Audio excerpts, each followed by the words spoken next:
Hello, my friends. I'm Dr. Max, and today we're going to talk about something that almost everyone does automatically the moment a cold starts. We reach for cold medicine, not because we're weak, not because we don't care about our health, but because modern life trains us to treat discomfort like an emergency. A runny nose? Fix it. A fever? Shut it down. A cough? Silence it. And here's the twist that most people never hear explained clearly. Sometimes cold medicines don't speed up recovery. Sometimes they slow it down. Not because they are bad, not because pharmacies are lying, and not because you should suffer on purpose. It's because many cold medicines interfere with the body's built-in strategy for clearing a virus. And once you understand that strategy, you'll stop treating symptoms like enemies and start using medicine like a tool, only when it actually helps. Let's begin with the most common story. You wake up with that dry scratch in your throat, your head feels heavy, your nose is slightly blocked. Maybe you feel chills, like your body can't decide whether it's hot or cold. You think, here we go? You take a popular cold tablet, maybe one of those combination formulas with multiple ingredients in one pill. Within an hour, you feel more normal. The fever drops, the nose opens, the aches soften, and your brain immediately labels this as healing. You think you're recovering. But then the weird part happens. 2 days later, you still feel sick, just in a different way. Or you feel okay during the day and worse at night. Or the cold moves from the nose to the chest. Or the cough starts after the fever ends. And you start to wonder, why is this taking so long? Here's the first key idea. A cold is not a mechanical failure. It is not your body forgetting how to function. A cold is your immune system running a program. When a virus enters the upper respiratory tract, nose, throat, sinuses, it attaches to cells and tries to use them to reproduce. Your immune system responds in layers. The first layer is fast and nonspecific: inflammation, mucus, fever, fatigue. The second layer is slower and specific: antibody production, targeted immune cells, long-term memory. Many of the symptoms you hate are not the virus attacking you. They are your body changing the environment to make it harder for the virus to win. Now, most cold medicines do not kill viruses. That's not an opinion, that's their design. Most over-the-counter cold products are symptom managers. They reduce pain, reduce fever, dry secretions, open nasal passages, suppress cough, make you feel functional. And function is not the same as healing. Function is you being able to go to work. Healing is your body completing a biological job. If you confuse those two, you accidentally sabotage yourself. Let's break down what cold medicine usually contains. Many formulas include an antipyretic analgesic, often acetaminophen or ibuprofen, something to reduce fever and pain. Many include a decongestant like pseudoephedrine or phenylephrine to open nasal passages by tightening blood vessels. Some include an antihistamine, which can dry the nose and make you sleepy. Some include a cough suppressant like dextromethorphan, which reduces the cough reflex. Some include an expectorant like guaifenesin to thin mucus. In one box, you can get several powerful actions at once, and that's exactly why it can backfire. You're not targeting the virus. You're altering the body's normal defensive choreography, sometimes in the wrong direction, at the wrong time. Let's talk about fever, because fever is the most misunderstood symptom in modern culture. Fever is not your body overheating. Fever is a controlled shift in temperature set point. Your body intentionally raises temperature because many viruses replicate more efficiently at normal temperature, while immune processes often work faster at slightly higher temperature. The goal is not to burn you. The goal is to create a hostile environment for the virus and a helpful environment for immune cells. When you automatically suppress fever at the first sign of discomfort, especially mild or moderate fever, you may be lowering one of the body's major advantages, and this can translate into a longer illness. Not always, not for every person, not in every situation, but often enough that it matters. Now, I'm not telling you to never reduce fever. That would be irresponsible. Fever can be dangerous in certain cases. Severe fever can be exhausting. Fever can be risky for people with certain health conditions. Children and older adults may need closer attention. But the point is timing and intention. If you reduce fever just to feel normal enough to stay busy, you may be trading short-term comfort for long-term recovery.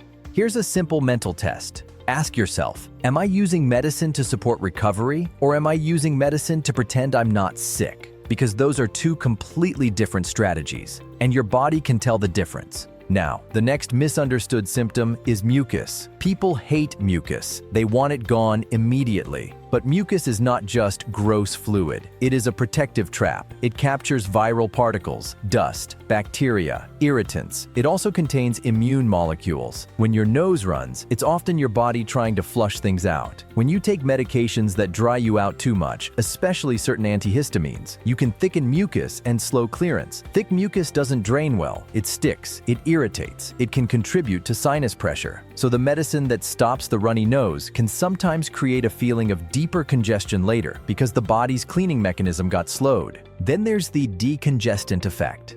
Decongestants open nasal passages by constricting blood vessels. This reduces swelling and makes breathing easier. That sounds perfect, right? But the swelling is often part of inflammation, and inflammation is part of immune defense. Again, it's not bad, it's a tool. If you narrow blood flow too much, you may reduce local immune activity, and dryness can increase irritation. Decongestants can also raise heart rate, raise blood pressure, and disrupt sleep. And sleep is one of the most powerful immune boosters you have. So here's an uncomfortable truth. Sometimes the energy cold medicine gives you is actually a stress signal. It can make you feel awake while your immune system is begging for rest. Cough is the next big one. Cough is annoying, embarrassing, sometimes painful. But cough is a reflex meant to clear the airway. Not every cough should be suppressed. Sometimes cough is protective, and sometimes suppressing it too aggressively can keep mucus in the airways, prolong irritation, and extend the cough phase of the illness. Of course, there are times when suppressing cough makes sense, especially when cough is dry, non-productive, and preventing sleep. Sleep is therapeutic, but the key is being strategic, not automatic. Here's where the topless-style plot twist comes in. Your body uses symptoms as a coordination system. Fever, fatigue, loss of appetite, sleepiness. They are not random punishments. They're a behavioral mechanism. Your body is literally forcing you to slow down because slowing down increases the chance of winning the immune battle. When you chemically remove that slow down signal, you often go right back into high-output life. And that's where recovery can slow dramatically. Think about it like this. Your immune system has a budget, not money. A biological budget of energy, nutrients, sleep, calm. Fighting a virus costs resources. If you keep spending those resources on work stress, short sleep, late nights, social pressure, and constant movement, your immune system is forced to compromise. Cold medicine can let you ignore the bill temporarily, but the bill still exists, and sometimes it grows. So why do people feel better after cold medicine if it can slow recovery? Because medicine can reduce inflammation signals that cause pain, reduce swelling that blocks breathing, and reduce fever that causes fatigue. You feel better. But better is a feeling. Recovery is a process. A very common trap is mistaking symptom relief for viral clearance. Here's a fascinating psychological layer. Once you feel better, you behave as if you're better. You stop drinking enough fluids. You stop resting. You go back to your normal eating patterns or skip meals. You stay up late scrolling. You push through. And your immune system, which was trying to win, now has to fight with less support. That can turn a 3-day cold into a 7-day cold, or it can turn a simple cold into a lingering cough. Now, let me be extremely clear so nobody misquotes this. Cold medicines are not useless. They are essential in certain situations. If fever is high and poorly tolerated, if pain is severe, if you have chronic conditions that make symptoms dangerous, if you're at risk of complications, symptom relief can be protective. Medication can prevent dehydration by making swallowing easier. It can help you sleep by calming pain or cough. It can keep you stable. The problem begins when treatment becomes an automatic, erase discomfort routine without understanding the biological purpose of symptoms. So, how do you use cold medicine in a way that helps instead of slows? You start by separating symptoms into 2 categories. Symptoms that are helping your body do its job, and symptoms that are preventing your body from doing its job. Fever can be helpful, but extreme fever that prevents sleep can be harmful. Cough can be helpful, but nonstop cough that prevents sleep can be harmful. Nasal mucus can be helpful, but severe congestion that prevents breathing and sleep can be harmful. The goal is not no symptoms. The goal is enough symptom management to allow recovery behaviors. And recovery behaviors are surprisingly boring, which is why nobody respects them. Sleep, hydration, warmth, light nutrition, reduced stress. Those don't feel like medicine, but they are. In fact, if you want the strongest natural antiviral the average person can access, it's sleep. Sleep changes immune signaling. Sleep improves the activity of immune cells. Sleep supports repair processes. If your cold medicine disrupts sleep, you may feel better for a few hours and worse overall. Let's add another topless-style angle. Sometimes what you call a cold is not one illness. It's a chain reaction. You get a virus, you become inflamed, you sleep poorly. Poor sleep increases inflammation. Increased inflammation makes symptoms feel worse. Worse symptoms increase stress. Stress suppresses immunity. Now the virus lasts longer. Then your throat gets irritated from postnasal drip and you think you caught something else. Then your cough continues and you think you got bronchitis. Sometimes it's not multiple diseases. It's one process that never got proper closure because the body never got proper conditions. This is why I often say, the body needs closure. A cold is like a project. Your immune system wants to finish it, close the file, move on. If you keep reopening the file with late nights, stress, and constant symptom suppression, it stays open longer. Now here's a practical framework you can use next time you get sick.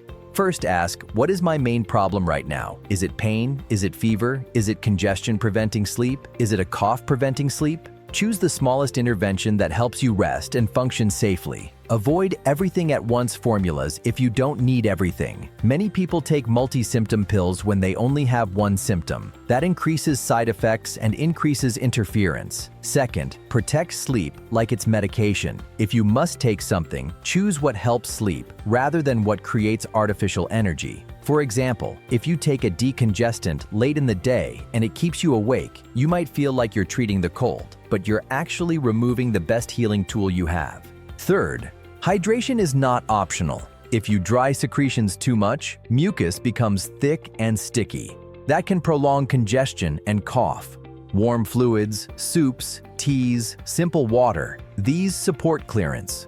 You're not washing away the virus, you're supporting the mechanism that removes irritants and keeps tissues functional. Fourth, don't confuse appetite loss with danger. Mild appetite reduction is common during illness because the body prioritizes immune activity. You still need nutrition, but you don't need heavy meals. Light proteins, broths, fruits, easy foods. Your body is doing maintenance work. Give it simple fuel. Now, the when should I worry part. A cold is usually self-limited, but there are warning signs that suggest you should not treat this like a simple cold. Severe shortness of breath, chest pain, confusion, dehydration, very high fever that persists, symptoms that worsen sharply after initial improvement. In those situations, you don't just ride it out, you get medical evaluation. Also, if you have major chronic illnesses or are immunocompromised, you should be more cautious. The message today is not ignore medicine. It's use medicine wisely and let your body do the work it was built to do.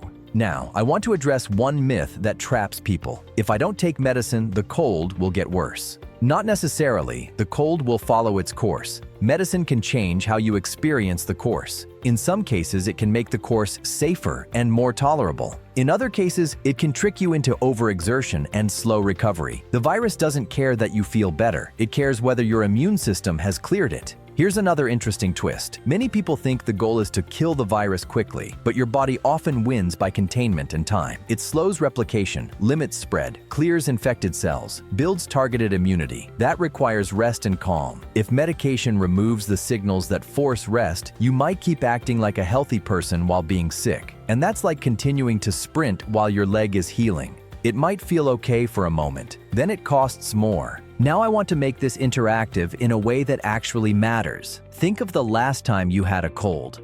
What was the one symptom that made you reach for medicine immediately? Fever, congestion, pain, or cough? Put that single word in the comments. I'm serious. Just one word, because I want to see what the real trigger symptom is for this audience. And I'll build the next video around the most common answer. And yes, I read those, not as a formality, but because it tells me what people actually struggle with in real life, not what the internet pretends is the problem. Now, if you want an honest rule of thumb that keeps you safe and helps you recover faster, Here it is. Don't treat a cold as an enemy that must be silenced. Treat it as a process that must be completed. Support the process. Manage symptoms only enough to allow rest, sleep, hydration, and calm. If your symptom management removes your ability to rest, you are working against yourself. Let me give you a simple example. Suppose you have a mild fever, a runny nose, and fatigue. The worst thing you could do is take a stimulant like decongestant. Feel energized, stay up late, and power through. The better move is to protect sleep, stay warm, hydrate, and if you need anything, use minimal pain relief for comfort. Your immune system will do the rest. But if your fever is high and you're miserable and you can't sleep, then reducing fever might allow sleep. Supporting recovery, the same medicine, different strategy, different outcome. Another example, you have a dry cough that keeps you awake. Suppressing it at night might be beneficial because sleep is immune therapy. But suppressing a productive cough all day might keep mucus inside and prolong irritation. Again, same tool, different context. Now, why doesn't everyone talk about this? Because it's not a good marketing story. Rest, sleep, and patience doesn't sell as well as instant relief. But biology doesn't care about marketing. Biology cares about outcomes. Here's what I want you to take away from today. Cold medicine can be helpful. Cold medicine can also be disruptive. The difference is intention. Use it to support recovery, not to fake normal life. Use it to restore sleep, not to extend activity. Use it selectively, not automatically, and respect symptoms as part of the healing language. If you enjoyed this style of explanation, where we don't just list tips, but actually decode what your body is doing, then you're in the right place. And here's a small challenge. Before you leave, look at the subscribe button like it's a save this for later tool. Because the next time you catch a cold, you won't remember every detail, but you will remember the idea. Support the process, don't silence it. And that's exactly what this channel is built for. And one more question that I genuinely want answered. What do you want me to break down next with the same science meets real life approach? Fever, cough, congestion, or why colds always feel worse at night? Tell me, and I'll pick the next topic based on your answers.